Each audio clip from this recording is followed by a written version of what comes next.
70세 재벌 회장이 27살 청년에게 건넨 충격적인 청혼. 결혼 후 저택 3층에서 들려오는 희미한 숨소리. 그리고 밝혀지는 아무도 몰랐던 진실. 오늘 당신의 가슴을 울릴 사랑 이야기가 시작됩니다. 감동 63의 이야기 시작합니다. 구독과 좋아요, 알림 설정은 저에게 감동을 줍니다.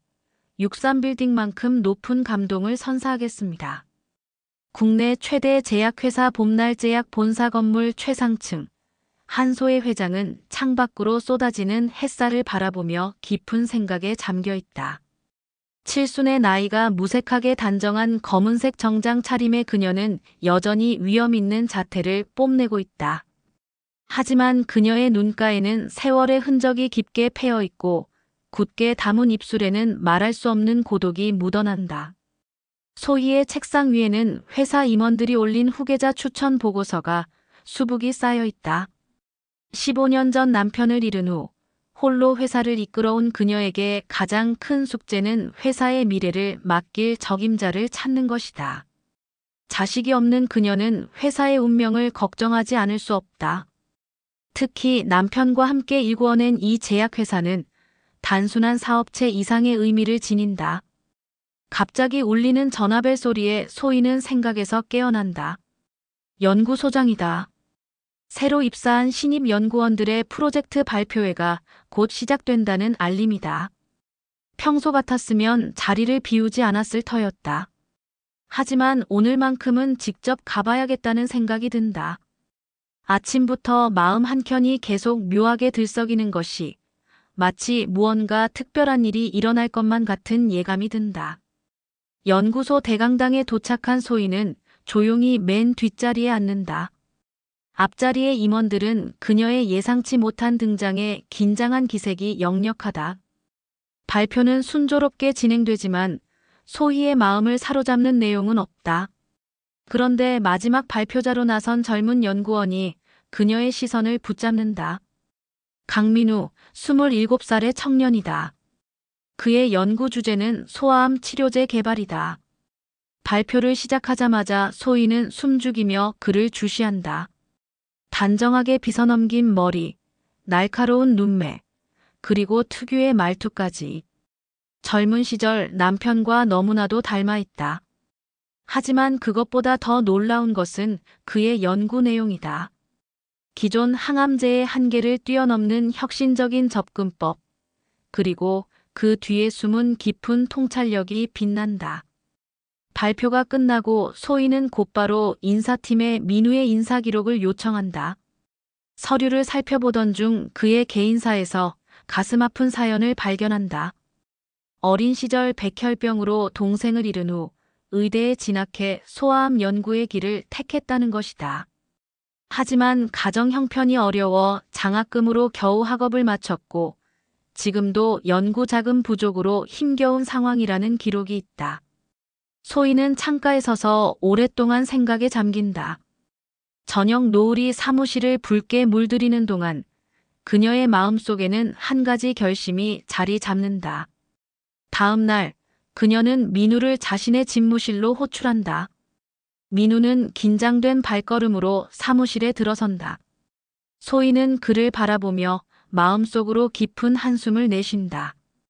이제 그에게 자신의 제안을 해야 할 시간이다. 그것은 어쩌면 미친 짓처럼 들릴지도 모른다. 하지만 이것이 그녀가 찾던 마지막 기회일지도 모른다는 직감이 든다.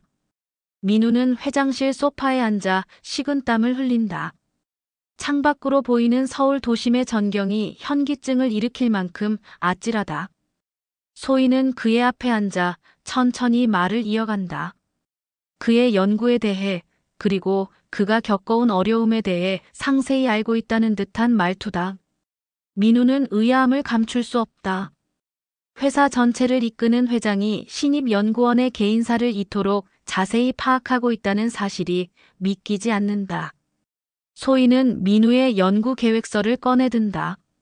소아암 치료제 개발을 위해서는 최소 5년간 수백억 원의 연구비가 필요하다는 내용이다. 현재 회사의 연구비 지원 체계로는 불가능한 금액이다. 민우는 고개를 숙인다. 이미 수차례 거절당한 연구비 신청, 그리고 좌절감이 떠오른다. 하지만 소희의 다음 말에 그는 고개를 번쩍 든다. 무제한의 연구비 지원, 최첨단 연구시설 제공, 그리고 회사의 전폭적인 지원. 거기에 더해 봄날 제약의 후계자 자리까지. 소희가 내건 조건은 단 하나다. 그녀와의 결혼이다. 민우는 순간 자신의 귀를 의심한다. 나이 차이가 40년이 넘는 회장과의 결혼이라니.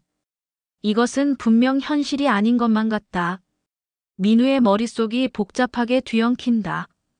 연구비 문제로 막힐 때마다 떠오르던 동생의 마지막 모습, 항암 치료의 고통 속에서도 희망을 잃지 않았던 그 해맑은 미소가 스친다. 그리고 전국의 소아암 병동에서 만난 수많은 아이들의 얼굴들. 자신의 연구가 성공한다면 그 아이들에게 새로운 희망이 될 수 있을 것이다. 하지만 이런 방식으로 이루어지는 연구가 과연 올바른 것일까? 민우는 양심의 가책을 느낀다. 단순히 돈을 위해 결혼을 선택하는 것은 비윤리적인 일이 아닐까?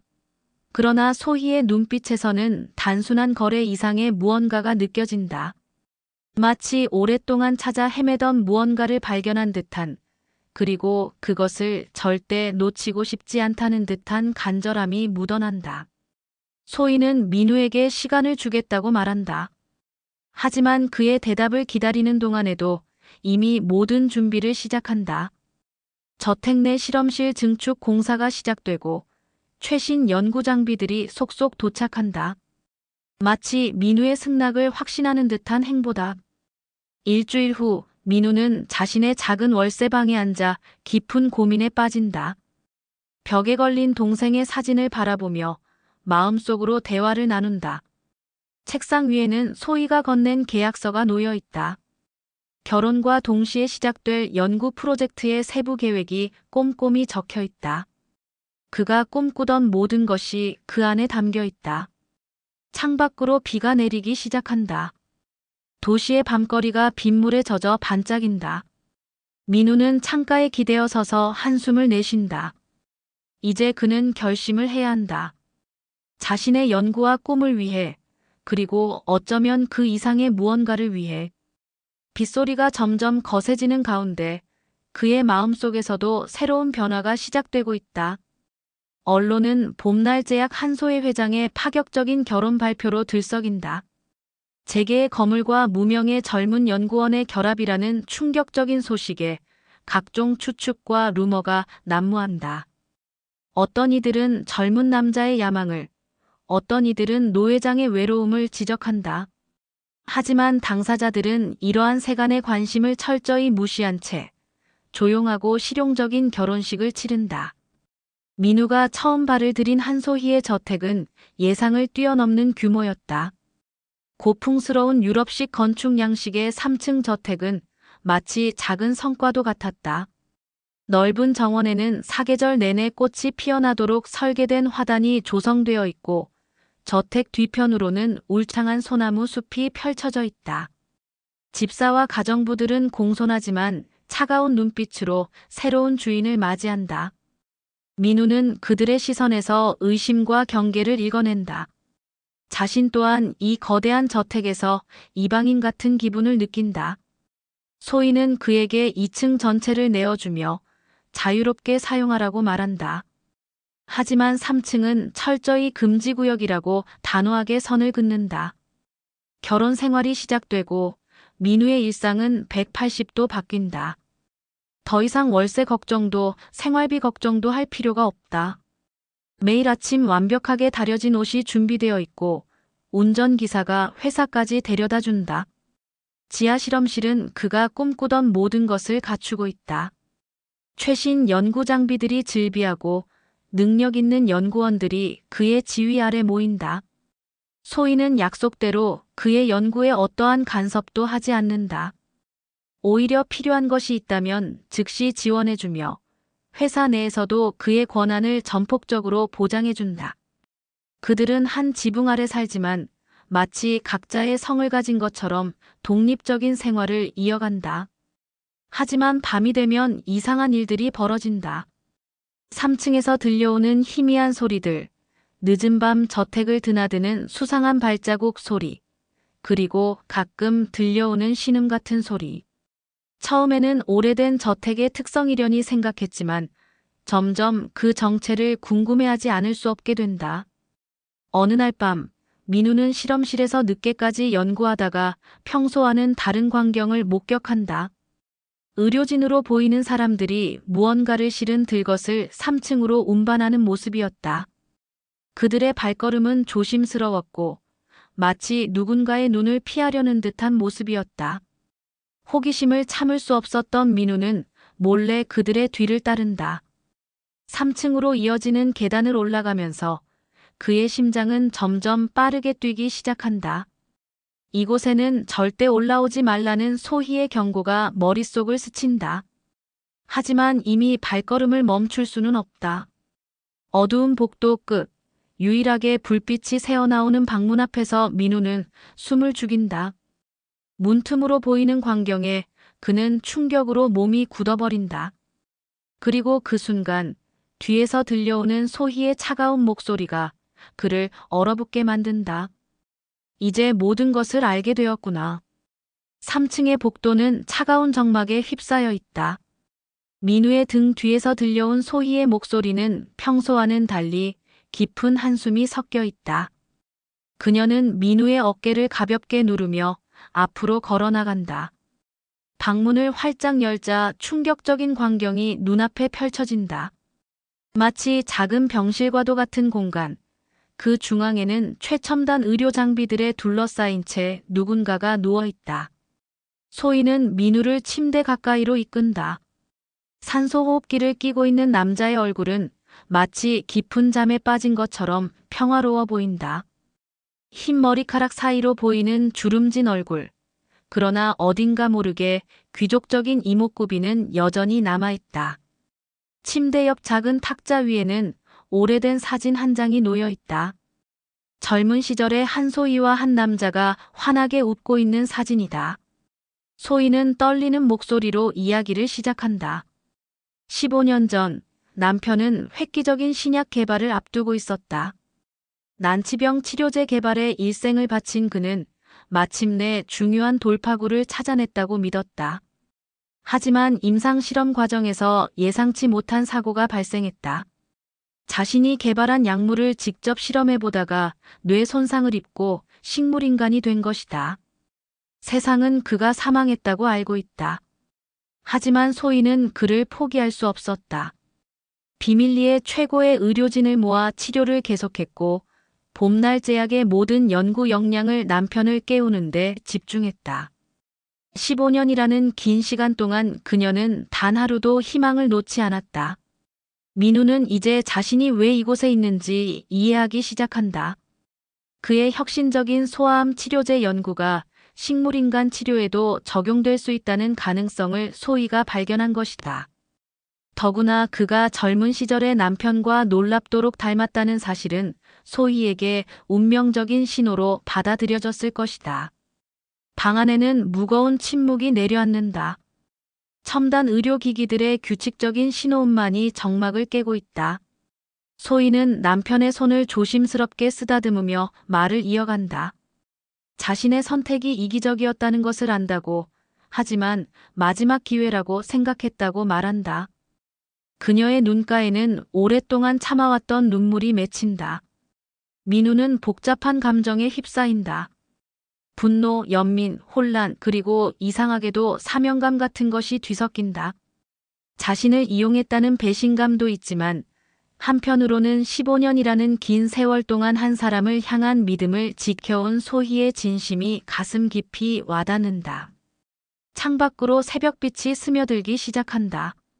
서서히 밝아오는 하늘을 바라보며 민우는 깊은 생각에 잠긴다. 이제 그는 선택을 해야 한다. 모든 것이 거짓으로 시작된 이 관계를 끝내고 떠날 것인가, 아니면 새로운 사명을 받아들이고 이 이야기의 한 부분이 될 것인가. 마치 운명처럼 그의 앞에 놓인 이 갈림길에서 민우의 마음속에는 서서히 어떤 답이 형성되어 가고 있다. 이른 봄의 차가운 새벽 공기를 가르며 민우는 저택을 빠져나온다. 머릿속이 너무 복잡해 숨이 막힐 것만 같다. 목적지도 없이 걷다 보니 어느새 한강공원에 도착해 있다. 강물은 여명과 함께 붉게 물들어가고 있다. 벤치에 앉아 지난 시간들을 되돌아본다. 동생의 마지막 모습이 떠오른다. 항암 치료로 머리카락이 다 빠진 채로도 병실 창가에서 햇살을 받으며 미소 짓던 그 순수한 얼굴. 마지막 순간까지 오빠에 대한 믿음을 잃지 않았던 동생. 그리고 지금 15년간 남편에 대한 믿음을 지켜온 한소희. 두 이야기가 민우의 마음속에서 겹쳐진다. 주머니 속 휴대폰이 진동한다. 연구실에서 보낸 새로운 실험 데이터다. 어젯밤 우연히 발견한 특이점이 있다며 연구원들이 흥분된 목소리로 보고해왔다. 민우의 시선이 날카로워진다. 소아암 치료제 연구 과정에서 발견한 새로운 단백질이 뇌세포 재생에 놀라운 효과를 보인다는 내용이다. 순간 머릿속이 번쩍 든다. 그동안 자신의 연구가 왜 소희의 관심을 끌었는지 이제야 완벽히 이해된다. 단순히 자신이 고인과 닮았다는 이유만은 아니었다. 그의 연구가 지닌 잠재력을 알아본 것이다. 소희는 처음부터 이 가능성을 직감했던 것일지도 모른다. 강변의 조깅 트랙을 따라 달리기를 시작한다. 차가운 새벽 공기가 폐부 깊숙이 파고든다. 달리면서 민우는 점점 더 선명하게 보이기 시작한다. 자신의 연구가 나아가야 할 방향을, 소아암으로 고통받는 어린 생명들을 살리는 것, 그리고 식물인간이 된 환자들에게 새로운 희망을 주는 것. 이 두 가지가 어쩌면 하나의 길일 수 있다는 깨달음이 온다. 해가 완전히 떠오를 무렵 민우는 저택으로 돌아온다. 현관에는 소희가 그를 기다리고 있다. 밤새 한숨도 자지 못한 듯한 모습이다. 하지만 민우가 돌아온 것을 보고 안도의 한숨을 내쉰다. 민우는 곧장 소희 앞에 선다. 새로운 제안을 하고 싶습니다. 민우의 목소리에는 이전에 없던 단단함이 실려 있다. 더 이상 불안하거나 흔들리는 기색이 없다. 그는 자신의 연구를 소아암 치료제와 뇌신경 재생 두 가지 방향으로 확장하고 싶다고 말한다. 그리고 이를 위해 봄날 제약의 모든 연구 역량을 결집해야 한다고 제안한다. 소희의 눈에 다시 한번 눈물이 고인다. 하지만 이번에는 희망의 눈물이다. 그녀는 민우의 제안을 듣고 있으면서 젊은 시절 남편이 새로운 연구 아이디어를 열정적으로 설명하던 모습을 떠올린다. 같은 불꽃, 같은 열정이 민우의 눈에서도 빛나고 있다. 아침 햇살이 저택의 창문을 통해 쏟아져 들어온다. 그 빛 속에서 두 사람은 새로운 약속을 나눈다. 이제 더 이상 거짓된 계약이나 숨겨진 의도는 없다. 오직 생명을 살리고자 하는 순수한 열정과 절대 포기하지 않는 믿음만이 있을 뿐이다. 봄날 제약의 연구소는 새로운 활기로 가득하다. 민우의 지휘 아래 소아암 연구팀과 뇌신경 재생 연구팀이 하나로 통합되어 협력 연구를 시작한다. 두 분야를 접목한 혁신적인 접근법은 연구진들의 열정을 불러일으킨다. 밤늦게까지 불이 꺼지지 않는 연구소에서는 매일같이 새로운 발견들이 이어진다. 소희는 더 이상 3층의 문을 잠그지 않는다. 대신 그곳은 민우의 또 다른 연구실이 된다. 첨단 의료 장비들 사이에서 민우는 밤늦게까지 데이터를 분석하고 새로운 가설을 시험한다. 침대에 누워있는 소희의 남편은 이제 그에게 단순한 환자 이상의 의미를 갖는다. 그는 자신의 연구가 현실에서 어떤 희망을 줄 수 있는지를 보여주는 살아있는 증거다. 연구가 진전될수록 민우와 소희의 관계도 달라진다. 이제 그들은 매일 아침 식사 자리에서 연구 진행 상황을 논의한다. 소희는 제약회사 경영자로서의 날카로운 통찰력으로 조언을 건넨다. 그녀의 경험과 민우의 창의력이 만나 시너지를 일으킨다. 처음에는 어색했던 아침 식사가 이제는 두 사람이 가장 기다리는 시간이 된다. 연구의 결정적인 돌파구는 예상치 못한 순간에 찾아온다. 소아암 치료 과정에서 사용되는 특정 단백질이 뇌세포의 재생을 촉진한다는 사실이 실험을 통해 입증된다. 더욱 놀라운 것은 이 단백질이 의식 회복에도 긍정적인 영향을 미친다는 증거가 발견된 것이다. 민우의 연구실에 의미심장한 데이터가 쌓여갈수록 연구진들의 눈빛은 더욱 빛난다. 소희는 이 연구 결과를 세상에 공개하기로 결정한다. 남편의 존재도 지난 15년간의 비밀스러운 투병 생활도 모두 공개하기로 한다. 언론은 처음에 의심의 눈초리를 보내지만 체계적인 연구 데이터와 첨단 의료시설의 존재 앞에서 그들의 의심은 곧 경이로움으로 바뀐다. 의료계에서는 뜨거운 논쟁이 일어난다. 민우의 연구 방식은 기존의 의학적 통념을 깨는 것이었다. 하지만 초기 임상시험에서 나타난 긍정적인 결과들은 논란을 잠재우기에 충분했다. 특히 소아암 환자들의 치료 과정에서 나타난 놀라운 회복 사례들은 전 세계 의료진의 주목을 받는다. 저택의 정원에는 봄꽃이 만발한다. 민우는 연구실 창가에 서서 꽃들을 바라본다. 문득 동생이 생각난다. 자신이 지금 하고 있는 연구가 동생이 꿈꾸던 것이 아니었을까.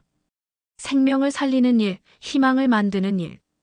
그는 이제 자신의 선택이 옳았음을 확신한다. 3층 병실에서는 미세한 변화가 감지되기 시작한다. 의료진들은 뇌파 검사에서 나타난 새로운 신호에 주목한다. 아직 명확한 의식 회복의 징후라고 말하기는 이르지만 분명 긍정적인 변화다. 소희는 매일 밤 남편의 손을 잡고 그날 있었던 일들을 이야기한다. 민우의 연구에 대해, 그들이 만들어가는 새로운 희망에 대해. 봄날 제약 본관 앞 정원에는 수많은 취재진들이 모여 있다. 오늘은 민우의 혁신적인 치료법이 세계 최고 권위의 의학 저널에 게재되는 날이다. 동시에 첫 번째 임상시험 결과 발표회이기도 하다. 소희는 단정한 정장 차림으로 연단에 오른다. 그녀의 눈빛은 이전과는 다른 빛으로 가득하다. 지난 1년간의 연구 성과는 의학계의 예상을 뛰어넘는 것이었다. 소아암 환자들의 생존율이 크게 향상되었을 뿐만 아니라 식물인간 상태의 환자들에게서도 놀라운 회복 사례가 보고되었다. 특히 소희의 남편에게서 나타난 변화는 의료진들을 놀라게 했다. 15년 만에 처음으로 자발적인 손가락 움직임이 관찰된 것이다. 기자회견장에서 민우는 자신의 연구를 설명한다. 그의 목소리에는 확신과 겸손이 함께 묻어난다. 그는 이 연구가 단순한 우연이 아닌 수많은 사람들의 간절한 희망이 만들어낸 기적이라고 말한다. 동생의 마지막 소원, 소희의 15년간의 기다림, 그리고 전국의 소아암 병동에서 만난 아이들의 눈빛이 이 연구의 원동력이었다고. 질의응답 시간, 한 기자가 날카로운 질문을 던진다. 이 모든 것이 처음부터 계획된 것이 아니었습니까? 결혼이라는 극단적인 선택까지 한 이유가 궁금합니다. 잠시 침묵이 흐른다. 민우는 천천히 소희를 바라본다. 그들의 눈빛 교환에는 이제 더 이상 어떤 거리감도 없다. 오히려 깊은 신뢰와 이해가 담겨 있다. 민우는 차분히 대답한다. 때로는 인생에서 가장 큰 축복이 예상치 못한 방식으로 찾아옵니다. 저는 이제 압니다. 이것이 단순한 거래가 아닌 운명이었다는 것을. 그날 밤 3층 병실에서 기적이 일어난다. 15년 만에 처음으로 소희의 남편이 눈을 뜬 것이다. 아직 완전한 의식 회복까지는 시간이 더 필요하지만 이것은 분명 새로운 시작이다. 소희는 남편의 손을 잡고 참았던 눈물을 터뜨린다. 민우는 조용히 방을 나선다. 저택의 정원에 서서 밤하늘을 올려다보는 민우의 눈가에도 눈물이 맺힌다. 동생의 마지막 소원이 이런 방식으로 이루어질 줄은 몰랐다. 그의 연구는 이제 전 세계 수많은 환자들에게 새로운 희망이 되어가고 있다. 봄날 제약은 이제 세계적인 제약회사로 도약하고 있다. 하지만 더 중요한 것은 그들이 만들어가는 새로운 가치다. 소희는 회사 수익의 상당 부분을 소아암 환자 지원 재단에 기부하기로 결정했다. 그들은 더 이상 돈이나 명예를 위해서가 아닌 진정한 사명을 위해 일한다. 저택의 오래된 시계가 자정을 알린다. 민우는 실험실로 발걸음을 돌린다. 아직도 해결해야 할 과제들이 많이 남아있다. 하지만 이제 그는 혼자가 아니다. 그의 곁에는 같은 꿈을 꾸는 동료들이 있고 무엇보다 그의 선택을 인생 최고의 축복으로 만들어준 운명이 있기 때문이다. 감동 63의 긴 이야기 들어주셔서 감사합니다. 구독과 좋아요, 알림 설정은 저에게 감동을 줍니다. 늘 감동이 가득한 나날 되시길 바라겠습니다. 63빌딩만큼 감동이 높은 새로운 이야기로 다시 돌아오겠습니다.